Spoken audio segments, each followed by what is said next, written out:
Hello, this is Brenda Green, and I'd like to welcome you to Living in the Go. Today, I want to talk to you about decluttering for wealth and health. You're probably wondering, what does decluttering have to do with my health or my wealth? So, I'm going to try to make that connection for you so you can have a better understanding of what I'm trying to cover for you. And again, if you like this video, if it's helpful for you, please like it. If you're not a subscriber, I want you to subscribe and share it with your friends because, again, we're creating a movement here. So let's get into it. So there are benefits certainly to decluttering. If you think about what's in your household and if there are a lot of things around, you may be aware of them, you may not be. You may have become blind to the things that are in your home. But there are some benefits for decluttering. The first one is you can reduce financial pressures. What do I mean by that? If you're constantly buying little tchotchke and things to put in your house, that costs money. Maybe money that you don't necessarily need to be spending because sometimes a minimal lifestyle is the best lifestyle. But think about that in terms of trying to keep so many things in your home. And clutter could be a lot of things. It could be, like I said, tchotchkes in the living room, the dining room, in the bathroom.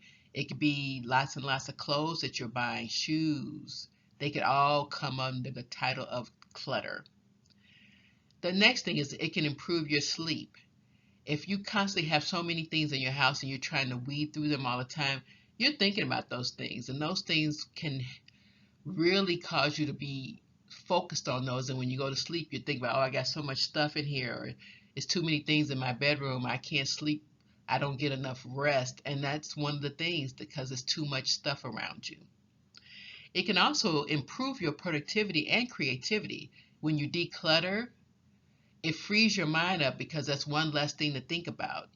And so it does spark creativity because then you look at your things more holistically and say, maybe there are different things that I could do with the things here in my house because it's not all junked up with things that prevent me to seeing what could possibly be.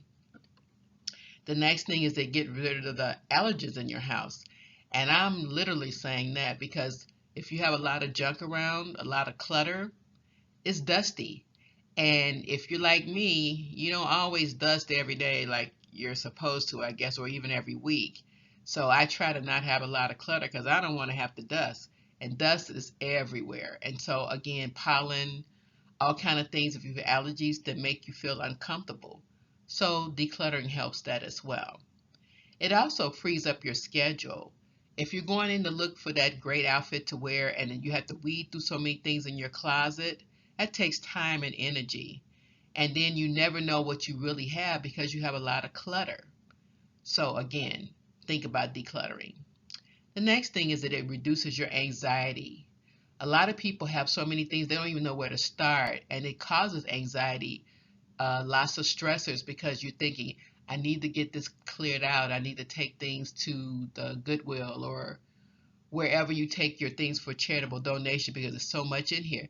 And so you're worrying about that, constantly thinking about it. It's just one more thing that's added to your lifestyle that you really don't need to be having. So think about reducing your anxiety by decluttering. So as always, I do have my beliefs.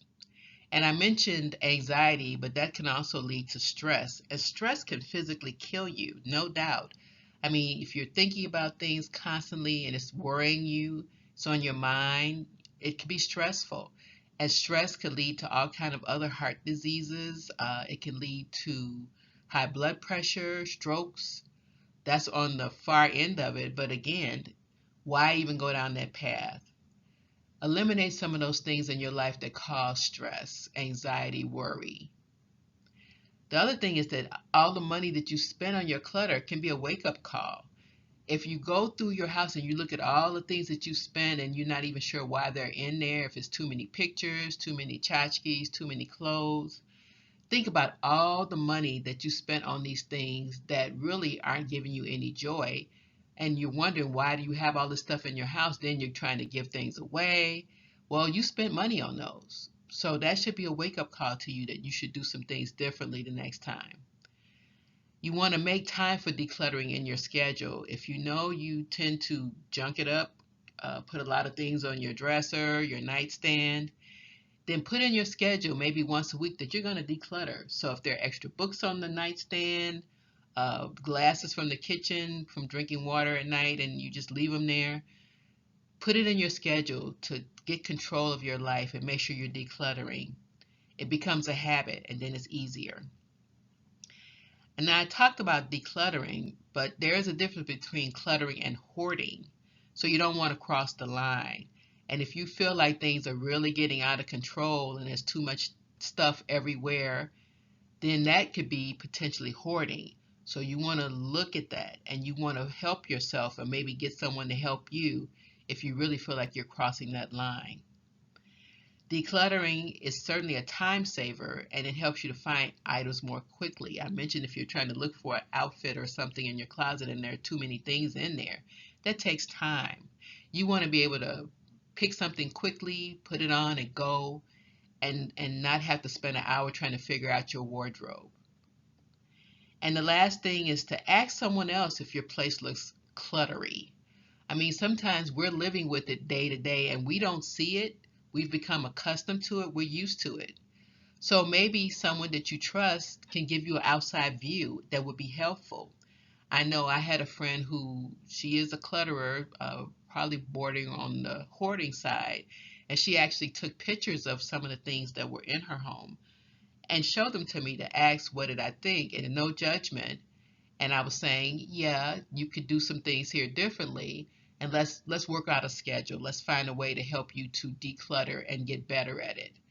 And so that's certainly something that you can do if you really feel like that's a concern for you. So I'd like to thank you so much for your time and attention. I hope this was helpful for you. If there are topics that you want to hear from me, don't hesitate to ask because I love doing the research and I'll be happy to do it. So until the next time, have a great, safe, wonderful day.